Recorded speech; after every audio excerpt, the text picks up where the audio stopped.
Broadcasting live from the Business RadioX studios in South Florida, it's time for South Florida Business Radio. Now, here's your host.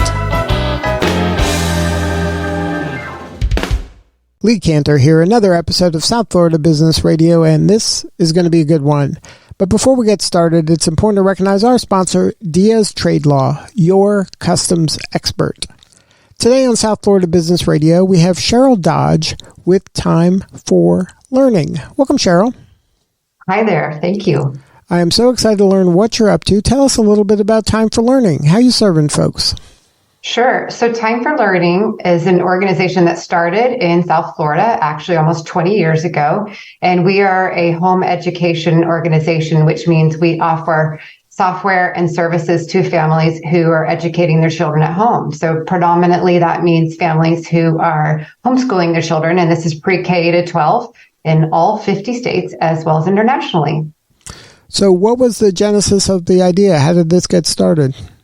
Yeah, our founder, John Edelson, years ago had spent time in the Silicon Valley. He was sort of in that crew of people who were making lots of changes in the way that we use technology, particularly in gaming. And when he came out of an experience where he worked on building some games just for fun, he had this thought that he wanted to do something that was a little of more value to society, something that would perhaps help others. So he took what he knew about the gaming industry, and he came up with this idea of creating a curriculum, a program that was going to be served up online. This was in the early 2000s before people were really doing this too. And it would give family access to a full curriculum so that they could educate their children at home, but he would do it in a way that the experience would be engaging, similar to some of the game design principles of those early years in the early 2000s.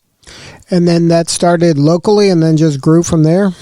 It did. It started off with just a pre-K program. And then as the team built the program up, they added on additional grade levels until they got to all the way to 12th grade. So now we serve pre-K through 12th grade. And it took a few years to do that, but it's definitely been a program that has added value to families' lives because of the flexibility it offers them, as well as the anytime, anywhere learning experience. So it's become, particularly during the pandemic, it was a great resource for families who were looking for an alternative experience for ensuring their kids had learning in the home when they couldn't be in their brick and mortar. So how did the pandemic affect your company? Did that accelerate growth? Oh, yeah, it absolutely accelerated our growth. And the interesting thing is that years past, a lot of families thought that homeschooling wasn't for them. That was perhaps more of a thing that only certain kinds of families could do. And they really didn't have an awareness of how it could be so applicable to their particular family interests and what their family values. And so through the pandemic, not only did our program grow exponentially, but I think parents' awareness, they became much more savvy. They began to understand what they could do differently and that they actually had agency over their kids' learning. So now that we've come out of the pandemic, families are still homeschooling. In fact, while we've seen some settling, if you will, what we would call sort of recalibration, we're seeing a lot of families who before the pandemic would never have considered themselves as a homeschooling family are sticking with it because they love what it offers their children and what it offers their family. For the person that has a child and is maybe considering homeschooling, can you explain maybe some of the trade-offs, some of the pros and cons of homeschooling versus traditional? Yeah. So I think there's some misconceptions about homeschooling that I would love to disseminate because I think those can oftentimes make families think that homeschooling isn't for them.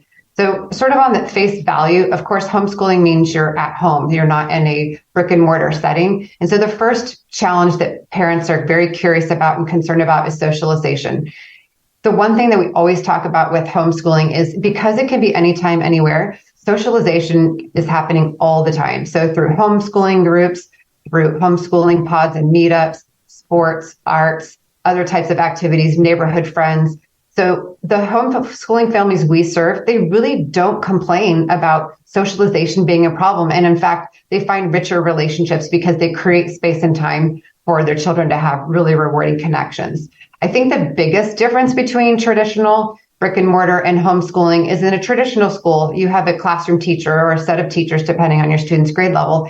And that teacher is responsible for delivering the curriculum to your child and the learning experience. When you're at home, you're the teacher of record. And so it's your responsibility to do that. But with our program, one of the cool things is because we're a structured homeschooling program, all the instruction is built into the courses. So for families who maybe another potential barrier might have been fear or, gosh, I don't know if I can teach chemistry, we can help them alleviate those very easily because the curriculum itself is fantastic and really supportive of the parents. I think the last thing about homeschooling that's different from the traditional brick and mortar setting is that homeschooling is incredibly flexible and very efficient. So most of our families really only sit in front of a computer maybe 2 to 3 hours a day, and their kids complete, if not the same amount of curriculum that their peer would in a brick and mortar setting, they oftentimes complete more. And the reason for that is that there's efficiency in what they're learning, there's ability for them to focus, and then that allows them time to do all kinds of other things. So if they work on a farm, if they've got homeschooling groups that they go to, if their family takes them to museums and local areas of interest, if they have sports they can play, it really creates a lot of flexibility for them to explore their passions and interests in ways that sometimes in a brick and mortar setting, they don't really have the time to do that during the learning day. Now, if the family has more than one child at different levels, like say first grade and seventh grade, is it possible to utilize time for learning to, teach both of them and so that each of the children can learn at, separately but together?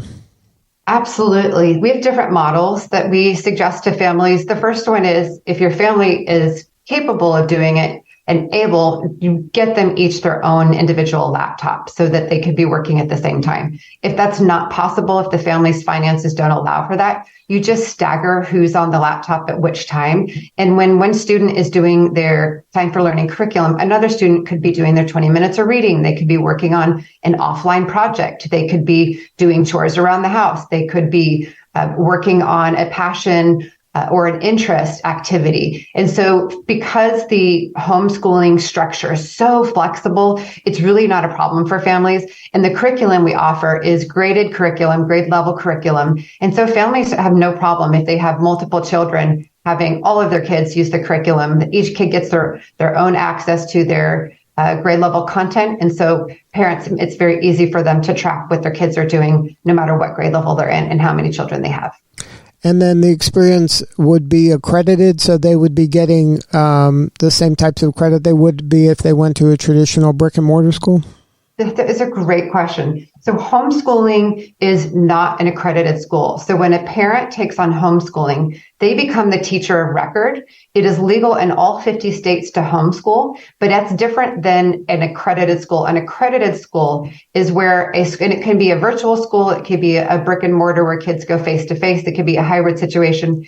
In an accredited school, there's a certain type of certification that comes from different governing bodies that basically looks at the overall program and deems it appropriate for that particular grade level. But the United States doesn't require that for families. So homeschooling allows families to do their learning at home or anywhere they want to be on the road, have the same level of rigor that you would if you were in a brick and mortar classroom in terms of how challenging the content is for kids, but then the flexibility to sort of live their lives. That main difference is if families want an accredited solution, then that would be in a virtual school or a brick and mortar school, which could be private or public.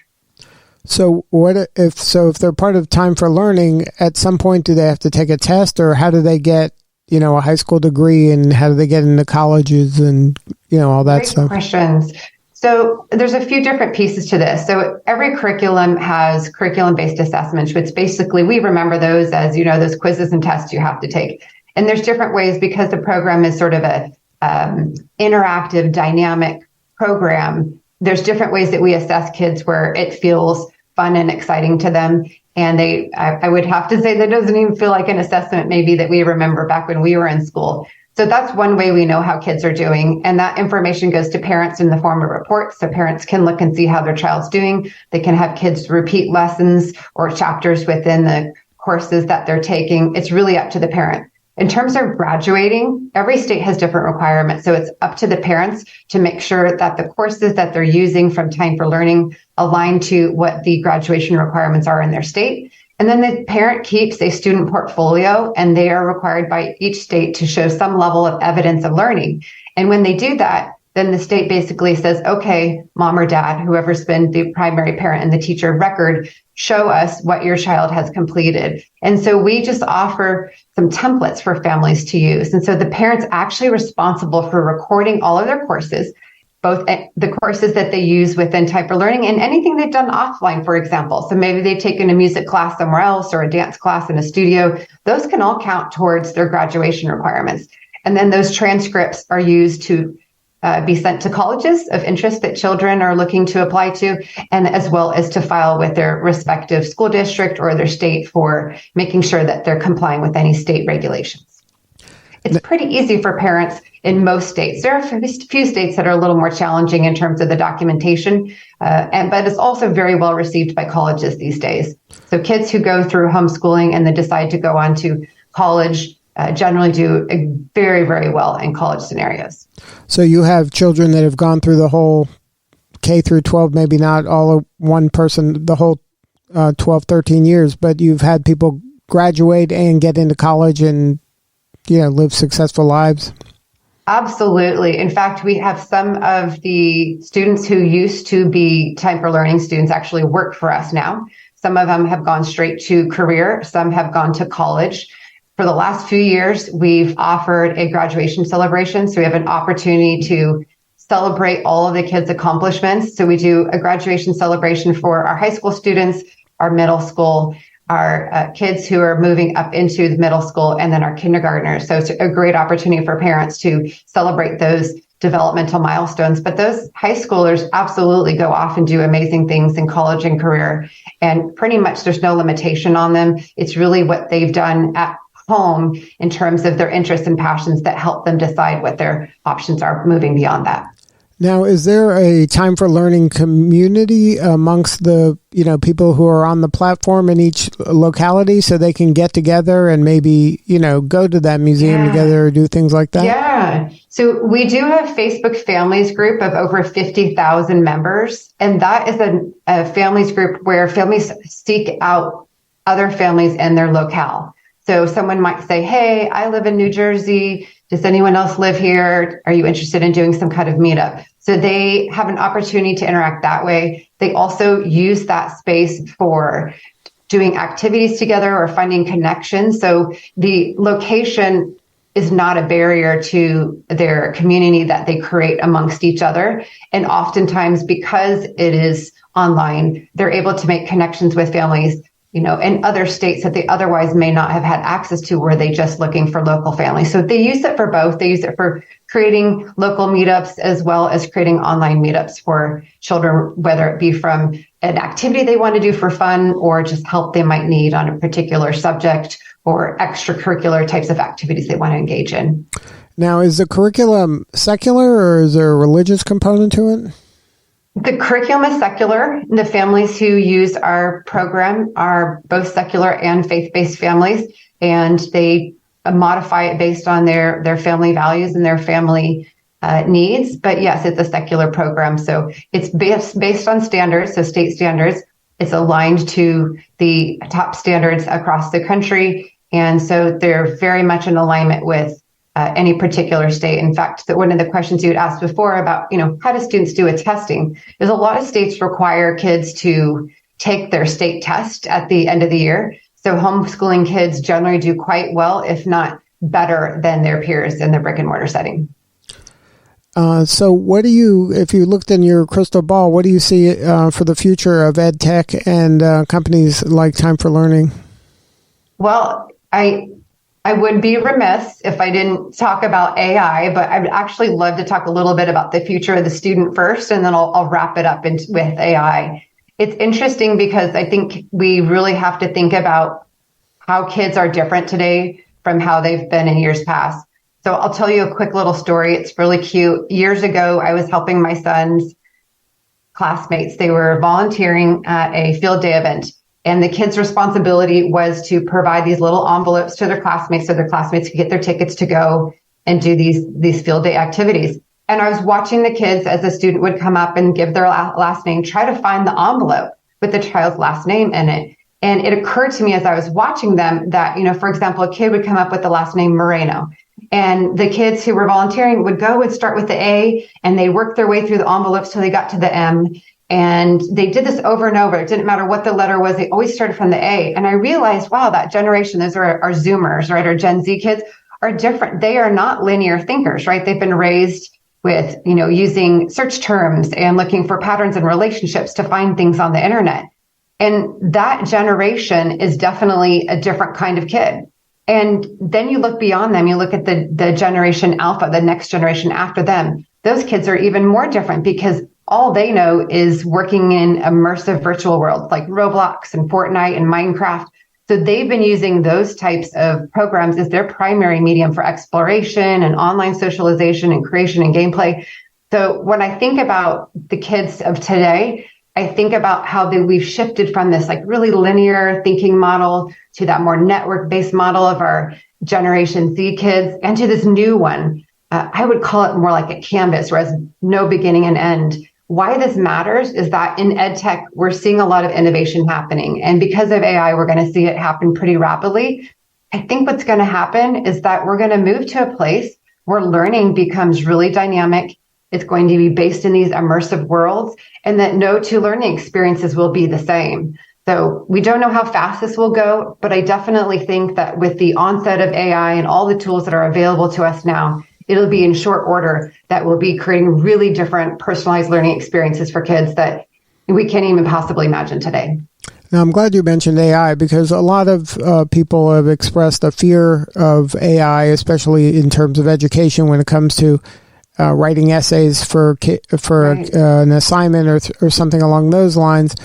What's your take on that from, is that a fear that's reasonable, or is it something that, or is this just another tool for people to use to be more productive faster?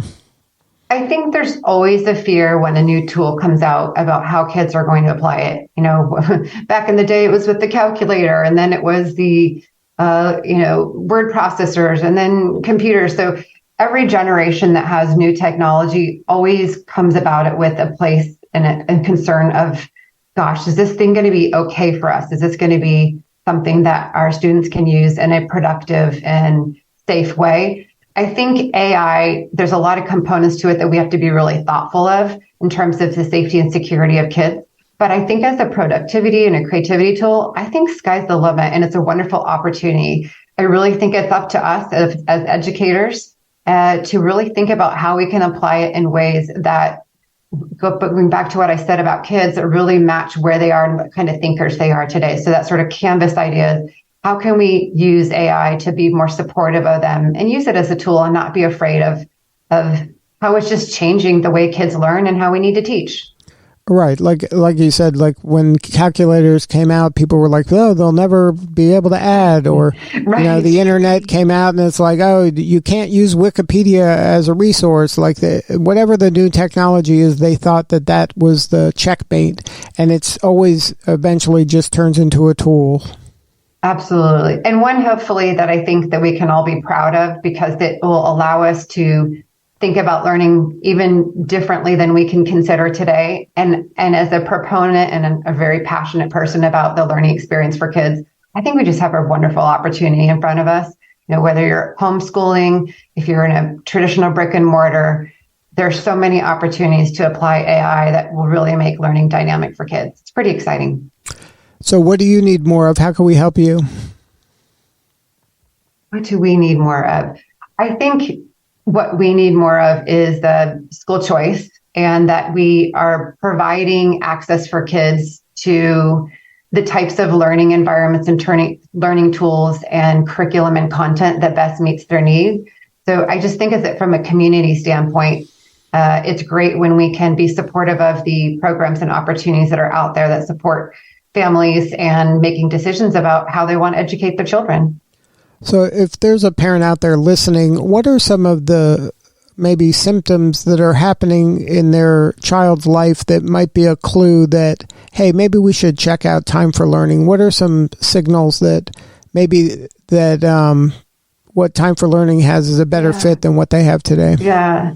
I think we want to look at it from several different lenses. So the first lens would, of course, would be academic. Is the child thriving with their academics? Are they engaged with their work at school? Or are they excited to learn? Of course, all kids have some level of, I've got to do homework or school's hard.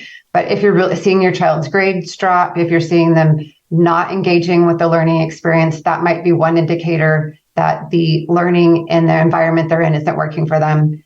The second piece is their social emotional learning. How are they doing? Obviously coming out of a pandemic, we're seeing a lot of mental health issues. So is your kid hanging out in the room by themselves a lot? More than maybe your average teenager. Are they despondent? Are they expressing feelings of hopelessness? Are they having challenges with bullies at school? Are they not able to keep up with the pace of the curriculum in the classroom?